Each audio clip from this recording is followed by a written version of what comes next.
Started. All right. So welcome everybody to Warrior Women in Business podcast, episode number 28.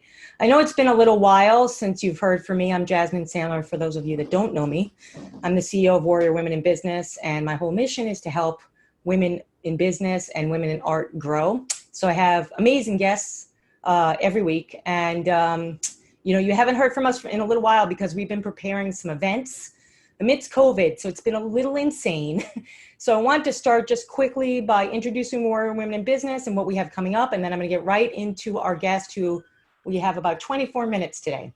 So Warrior Women in Business is a fairly new women's member organization with the purpose of bringing in mentors and coaches to help female entrepreneurs grow and support and connect each other. We also host events, online and offline events. We have two important events coming up. One is September 21st. We're partnering with Women of Culture, and that will be on warriorwomenbusiness.com. It's going to be a COVID-friendly, spread out cocktail event.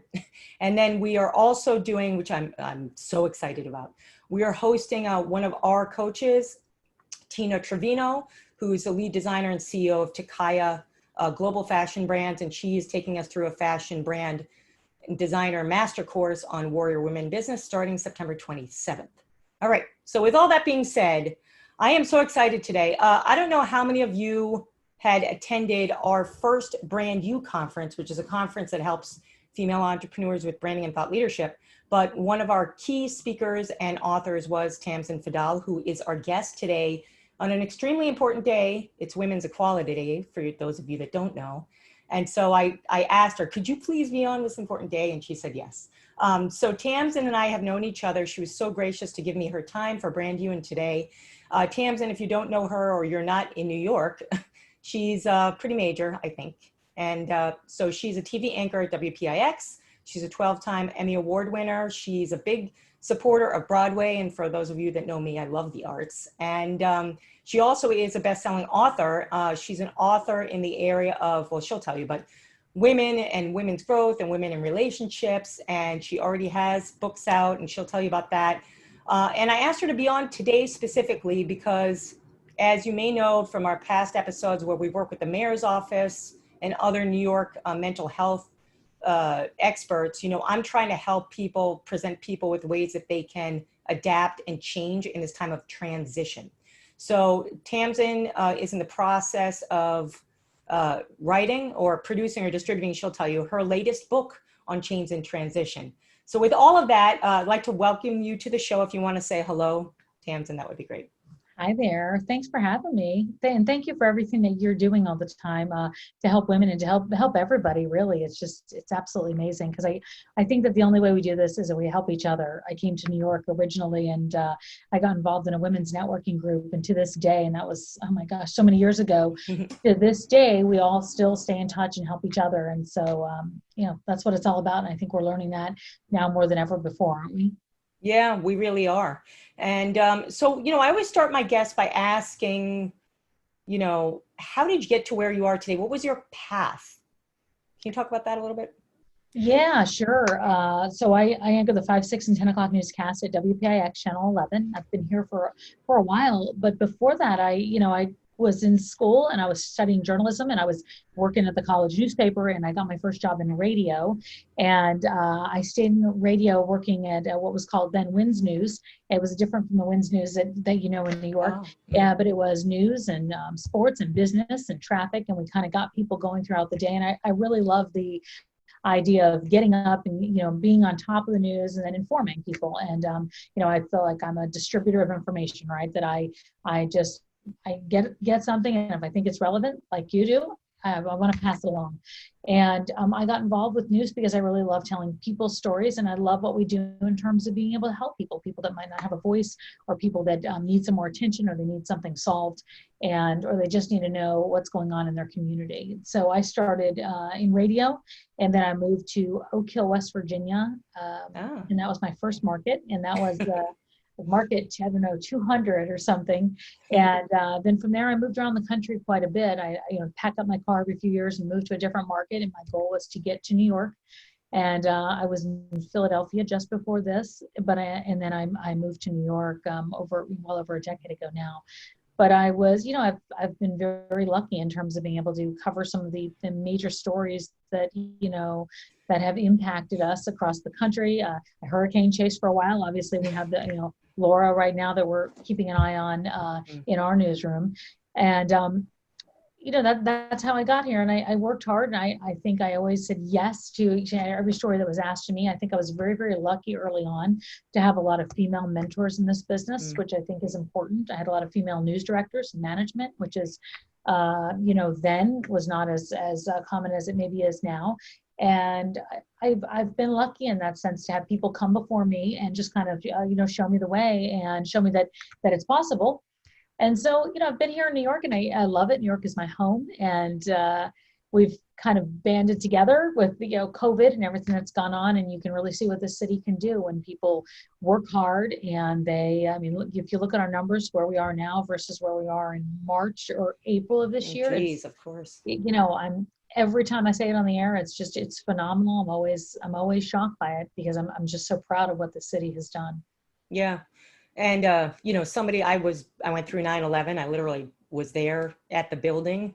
And we made it through that. And I feel like we are tough, and we make it through. And that's something I wanted to ask you about. A lot of women, well, in general, small businesses are like 1 out of 5 fail in the first 3 years.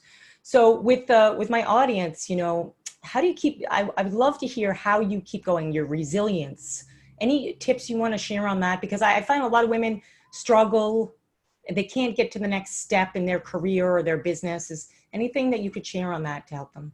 Well, look, I think that, you have to decide to decide. That's the bottom line. You have to decide what it is that you want to do. And I had another business, while I was doing news at the same time. But I think that the key to everything is the focus and knowing what it is that you want. And you figure it out. I'm a big supporter of writing things down, and I'm a big supporter of having a plan, not just 5 years out. The traditional interview question is like, where do you see yourself in 5 years?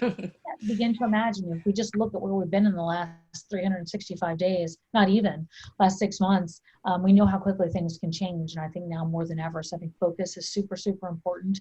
I think that really understanding what your goals are, and I try to make mine, Sunday to the following week, and and stay with it and stay focused. Some people do a vision board. I prefer to do lists. Like, that's something I'm very big at.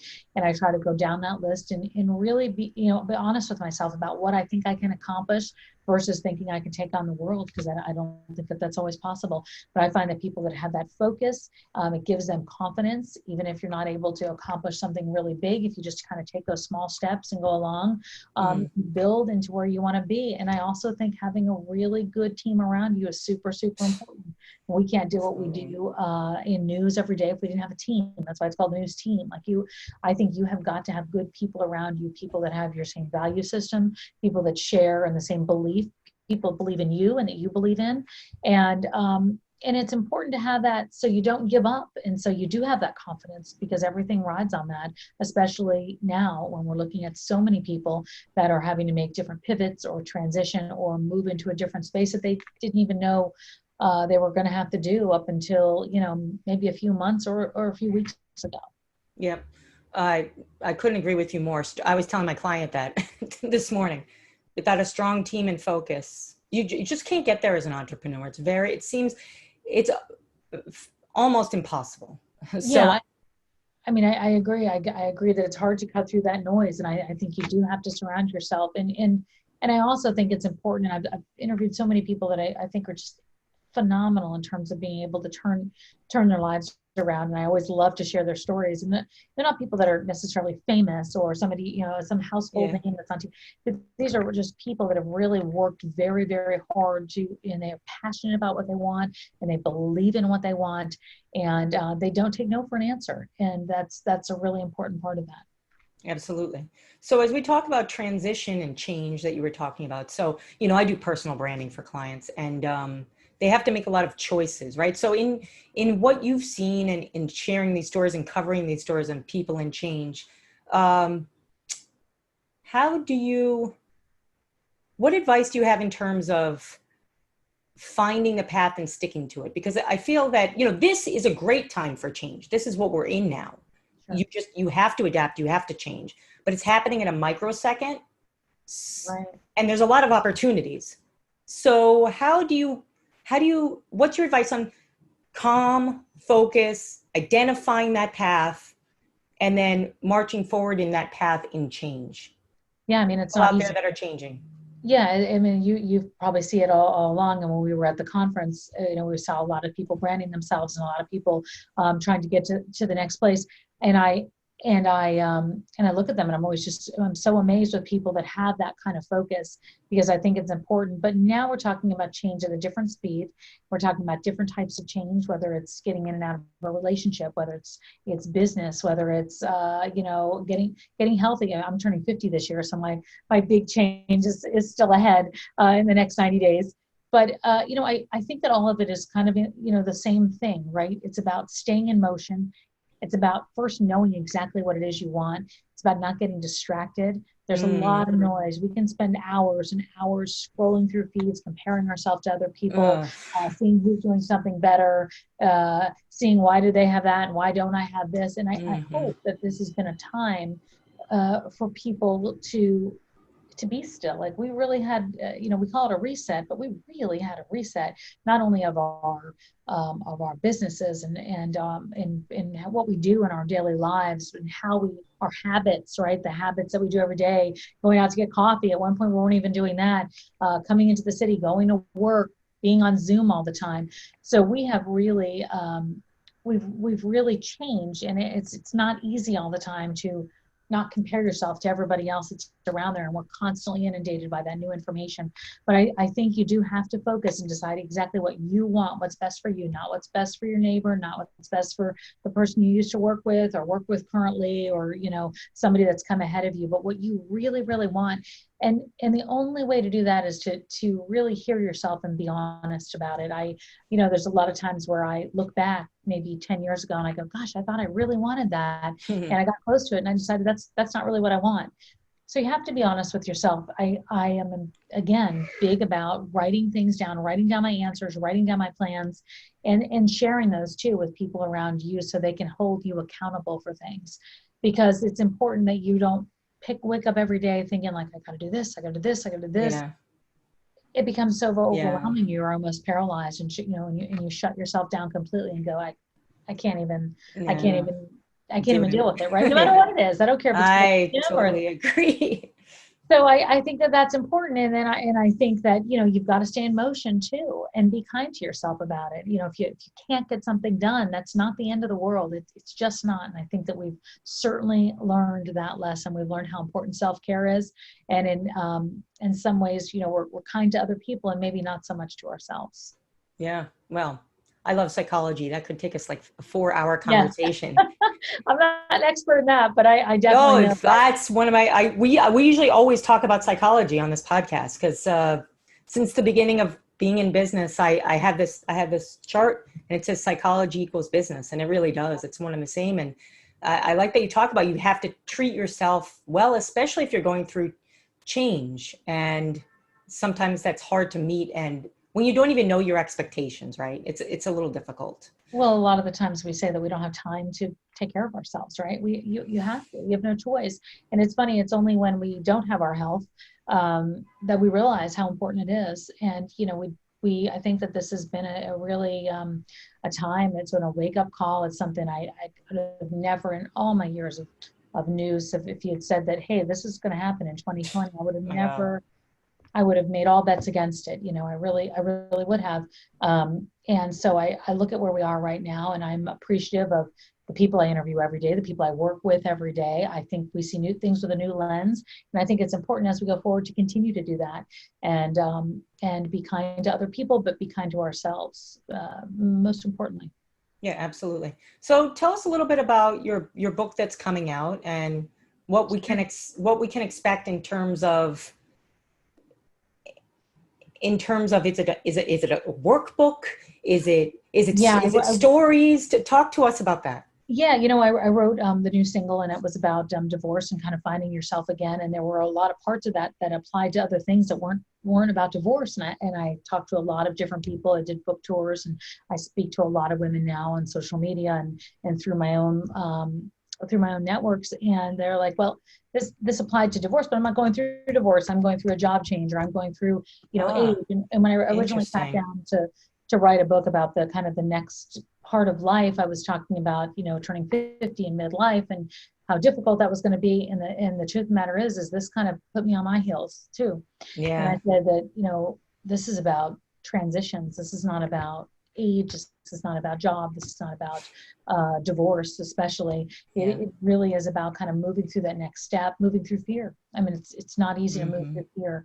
And so I sat down to write that, and I really realized that I had a lot to say, but more importantly, other people had a lot to say. Okay. And I feel like I've been lucky in terms of interviewing really incredible experts for this, and finding people that have studied it much more than me. I'm not a person that has studied change, but I certainly have met so many of the people that have and have given great advice. And then I've met enough people that have gone through it too, and it's pretty phenomenal. People can be inspirational, right, to your own personal story. And I have met so many that have. I have a show. I do Broadway Profiles. I've met some incredible people on that. I met one woman who is legally blind, and she is on stage every night dancing, Awesome. And just in the chorus, and her story and what she's gone through has been phenomenal. So there's going to be a little bit of that, and then I think at some point a workbook, but we'll see. I want to get through the first part first, and so I'm excited about it, and I can't wait to be able to release it. And my favorite part of writing my last book was going on my book tour and being able to talk to people about it, and having kind of that open conversation that we don't get to have too much. So we'll social distance if we have to, but I'm hoping to be able to do that as well once this comes out. And you will. So let me ask you about, just so people can start to visualize, in the book, and also in your past books, what have you seen? I guess you talked about fear, which also is a whole nother hour conversation. Yes. But what are some, these are things I love talking about. So what are some of the common fears that you've seen that women have had related to transition? Like for me, I work with these high-level executives that are like leaving major jobs, and that's a fear. And I kind of got them through.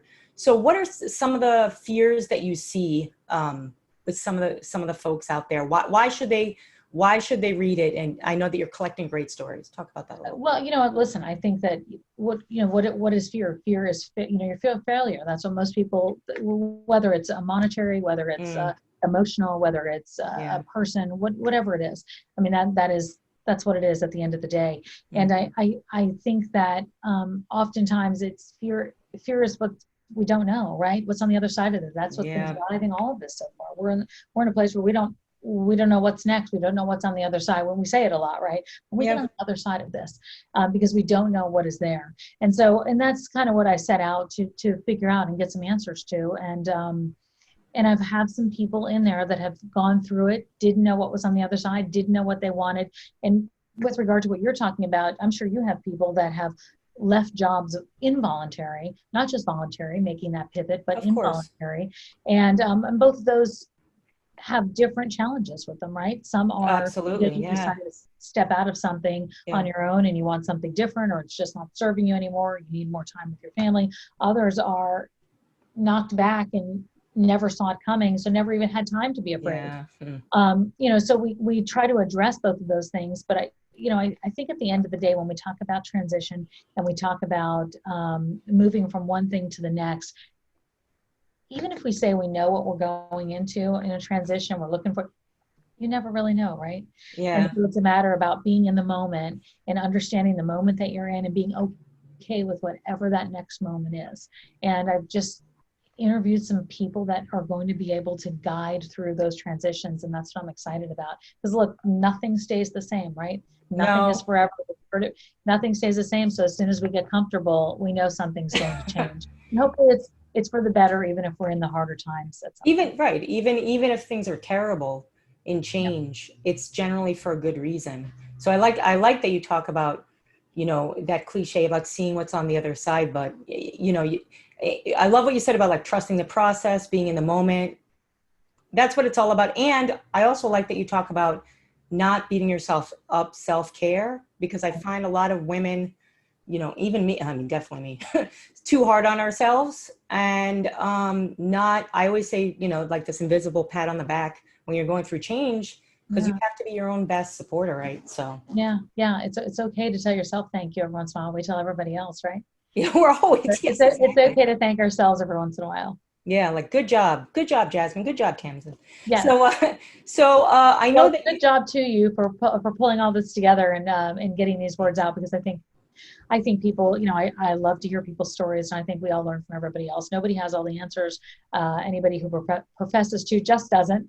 And so I appreciate the fact that, we're all humble enough to learn from one another. Yeah, and I think this time is making us, but it is making people more humble. Yeah, and paying more attention to family and change, and those values are becoming to the forefront. So yeah. And today women, so. Yes, and women's quality. So we only have a couple minutes left. So talk to us a little bit about your other book, how people can get your other book. Just share a little bit about that, and what your plan is for the new book. Yeah, absolutely. Tamsenfadal.com, or you can go to the new single. It's on Amazon, and check it out there. And there's also an audio version of it too. So if you don't feel like reading and just want to listen, if you're okay with my voice, it's there. And the new book will be on my website, tamsenfadal.com, where you can also sign up. And I'm also on social media, so hit me up there. I try to stay in touch as much as possible and answer people as much as I can. So don't get annoyed at me if I don't right away, but I try to always sit down and answer as many questions, if you have them, as I possibly can. Okay. And also, if you ever have any good story ideas, I always love to hear them. I have a segment called Change Makers on WPIX, and looking for people who are making change, because we think that is an absolutely important. We're New York's very own, and we love New Yorkers' stories, and we love to see what they're doing out there. So I appreciate the time today. Absolutely. So 2 more questions. We have 2 more minutes. So we said, where is it with the submitting stories for change, so everybody knows? You can do that on Facebook at Tamsen Fadal. Yeah. Or you can hit me up on Facebook or Instagram, either, whatever's easier. I never know what's easier for people now. Yeah, that's true. And then the last 2 questions I have. So on the Broadway Profiles, a lot of the women, 80% of the women that come to my events, of which we have a couple coming up, are like me, art music enthusiasts. So can you just talk a little bit, just for a second, about what you do at Broadway Profiles, so people are aware of it? Yeah, Broadway Profiles is a half-hour show that I do that's going to start being weekly in January. And if you're here in New York, you can see it here on WPIX. But this Sunday, it'll be on WPIX September it's next week, September the 6th at 6 o'clock. September 6th, okay. Check it out, or go to BroadwayProfiles.com or my website, and there's a link there as well. Okay, good. Yeah. All right. So we interview incredible people on the stage, and a lot of people right now are having a really challenging time, obviously, as we wait for Broadway to come back. And so we want to make sure we keep the Broadway spirit alive. And so we have them entertaining from their homes, and we have them entertaining wherever they are, and talking to us a little bit about different projects they're taking on as well. That's wonderful. I know that my audience would love to know more about that. Good. Yeah. Good. Yes. All right. So we have 1 minute left. So I'm just going to wrap up the show by, again, thanking you, Tamsen, for your time. I know it's limited. Thank you. And for sharing the advice that you did share about change and transition, and kind of how you got here, and the importance of having supportive women and supportive teams around you, and helping yourself by patting yourself on the back. All of these things for the women out there that are going through transition and change, whether, like you mentioned, Tamsen, some of the women are, like I had a call with somebody at, I forget, one of the cosmetics companies, it's been a crazy week, who said 4 or 5 people were just laid off like this from her department. So if you're going through these types of things, you know that there are supportive people like the Warrior Women in Business Network, like Tamsen, that are out there, looking to help other women with our words and our experiences and your stories. And, check Warrior Women in Business, warriorwomenbusiness.com for our events, our coaches. I have great coaches now that just, like you, Tamsen, want to help other women, and it's very exciting. So with that, at 3:30, I want to thank everybody for tuning in. This podcast, episode 28, will be available next week on all of our distribution channels, and we'll be sending out a newsletter, so be sure to sign up. Again, this is Jasmine Sandler, your host, and thank you so much for being on. Thank you. Thank you, Tamsen. Okay. Bye, everybody.